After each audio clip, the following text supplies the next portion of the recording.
Today we're going to go through a few different variations of humble warrior, which is a pretty big pose when just thrown into the middle of a practice. So if you have a few options when you get into it, it might just be nice. Some days we don't want to get that deep into the hips. Sometimes the angle of our pose doesn't feel quite right and it's causing pinching. So I'm going to address all of those things by giving you just 3 options for how to approach this pose. So we'll start with the right leg forward. If you have a couple of blocks, those would be helpful. I would also probably warm up before attempting to do these postures. So if you're doing them with me just to try them out, just do tiny versions of the poses and do your whole practice and just kind of see what flows with what you've chosen to do. I'm going to start in Warrior 1 for the first version of this humble warrior. Okay, so I'm pressing back through the back thigh, heel down, front knee bent, front thigh reaching toward the floor. And then from here, I lift up through the sides of my body, interlace the fingers and stretch them back. It is worth thinking about which finger is on top when you interlace so you can switch on the other side.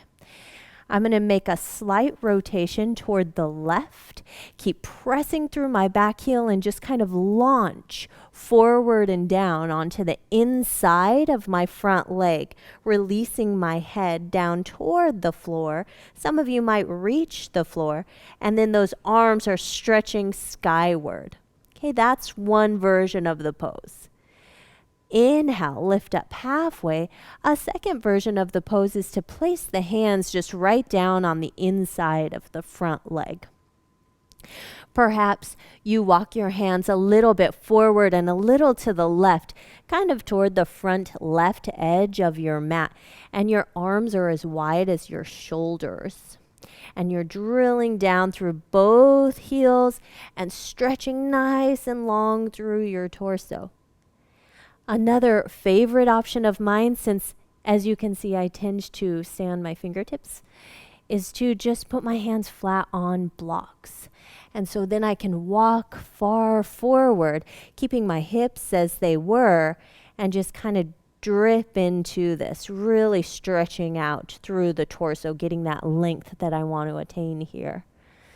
Okay, so then I would walk out of the pose, walk my hands back to my hips, come all the way up, and maybe I prefer option 2, which is adjusting the angle of the leg. So now I'm going to open up into Warrior 2, and there's the same idea here, where I can interlace those fingers, switch if you're doing this with me, and then I can bow down, and I have a few more options. I can go toward the middle, a little toward the front, or all the way toward the front as I was doing before.